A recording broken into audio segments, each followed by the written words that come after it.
Hi, my name is Quentin Hanley. I'm an academic, and I spent a fair amount of time last academic year doing face-to-face teaching in labs. And the purpose of this video is to talk a little bit about masks and to discuss some issues related to the upcoming academic year from my perspective.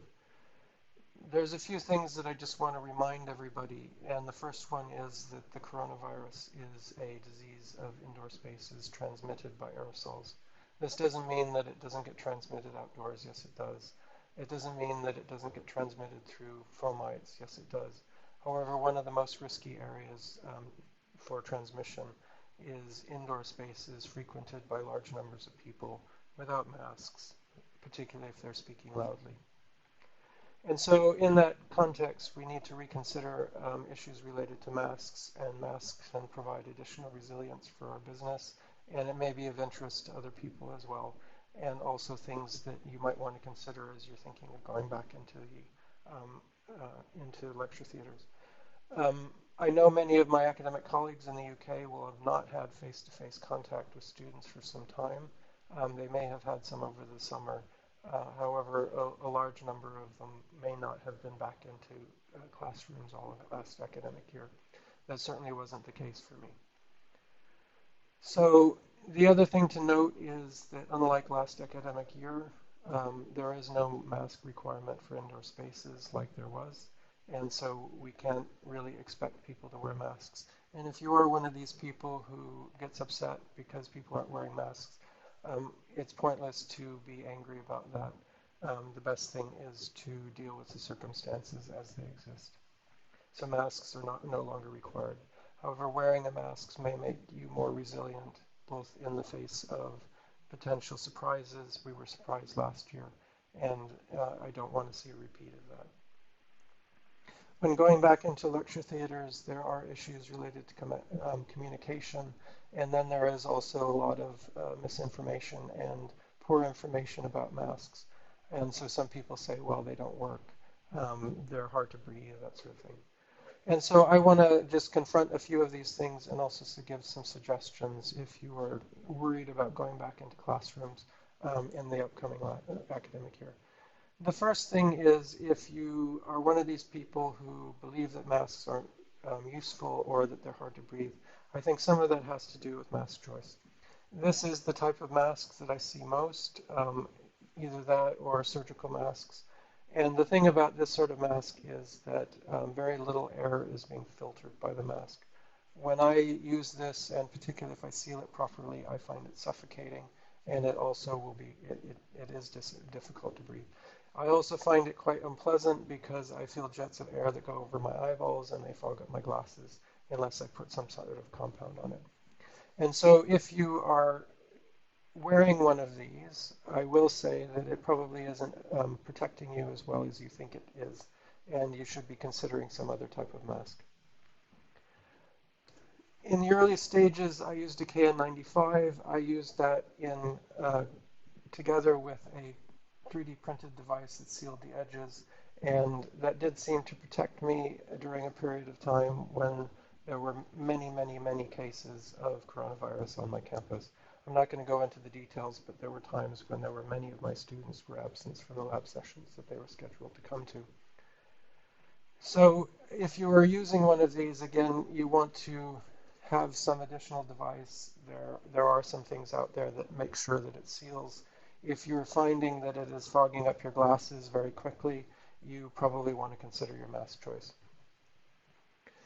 So during the end of term one, I got a tip from a contact on LinkedIn about Moldex products. I have no interest in Moldex, but I will be showing you 3 of their masks. And the reason I'm showing them is that I have used them and I find them to be very high quality.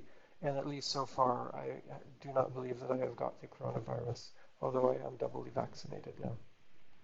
The first of these is a Moldex 2400.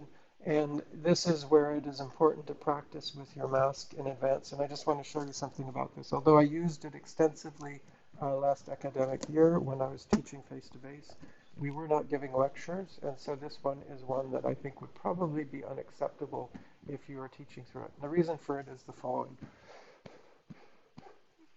When I'm up close, you will see that there's a membrane inside that expands and contracts, and that expansion and contraction ends with a click, and that's the membrane hitting its full extent. And I think if you were giving a lecture with such a device, you will find that your students are thinking that that clicking noise is irritating. And I've even had students in the past that have not liked that when I'm using a microphone, if I'm not holding it right, they hear a lot of my breathing. And so just do spend some time practicing.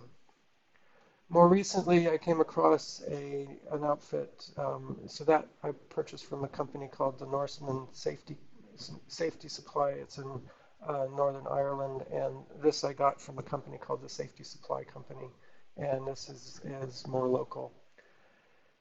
The advantage of this one is that it has a pleated design, which I'll show you in a moment, and it also has a little bit of a better seal around the nose. There's a little spongy bit. And if you notice up close, there are these pleats.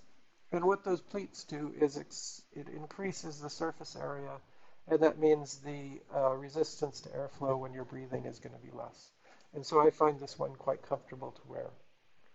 And as you notice, it doesn't seem to be muffling me too much, and you're not hearing that annoying clicking. You'll just hear my breath as I'm breathing in and out. So if you were going back into lecture theaters or things like that, what I do recommend is you spend a little bit of time practicing with the materials that you're working with. This will work okay for recording, but you'll probably want to practice with any audiovisual materials or equipment that you have in your universities. And I know my university is investing in some additional audiovisual equipment, and it's important to spend some time trying to practice on them because you want to have the best experience for the students who are going back into classrooms. And this will probably be my go-to mask at that time. There is one other one that I want to talk briefly about. This is a proper FFP3. This is the highest quality masks that you can get, or one of them. The thing that I like about this is that it has this reusable, and this is designed for reuse. The downside of this for some people is that in the center there's a valve, and there was a long discussion at the early stages of the mask or the pandemic about valved masks. I think in the current climate where there is no indoor mask requirement and many people are not wearing masks, I think the concern about wearing a valve mask, I think, is less. And certainly if you were somebody who potentially is more likely to get coronavirus, perhaps your immune system isn't as good as normal, or you're immunocompromised in some way, or you're on chemotherapy or something like that, but you still want to go out, I would probably consider wearing one of these. Don't try to protect yourself with a cloth mask. It's not going to be doing the job that you want it to. A few things about cost to finish off. So this mask costs about £5 to £6 each, but it is designed for reuse, and I've reused it for multiple weeks while I've used them cycling to work. One of the things, the good sides of the pandemic is that I've discovered that I like wearing masks during my cycle to work because I don't like breathing diesel fumes. So particularly at high traffic times of day, I do wear a mask extensively now. These cost about £2 each. This is a Moldex 3100, and there is a 3150 that if you have a smaller face should fit you. These ones are £1.50. All of them I consider to be quite high quality. I did test this one with a particle sizer that I have. It's just a cheap one, and it was the only material that I ever tested that took everything down to zero. So with that in mind, I just want to reiterate a few things. If you're going back into business, masks can make you more resilient, and it can also make the business that you work for more resilient by decreasing the likelihood that you are going to get coronavirus and your colleagues are going to get coronavirus. It also means that you are less likely to require that other people do your work for you. In that context where we are no longer required to wear masks, it doesn't mean that you can't, and I would encourage those who feel that they need that extra bit of protection to wear masks, and that a high quality mask in that context is the one that you want to wear. With that, I want to thank you very much for your time and the best of luck for the upcoming academic year.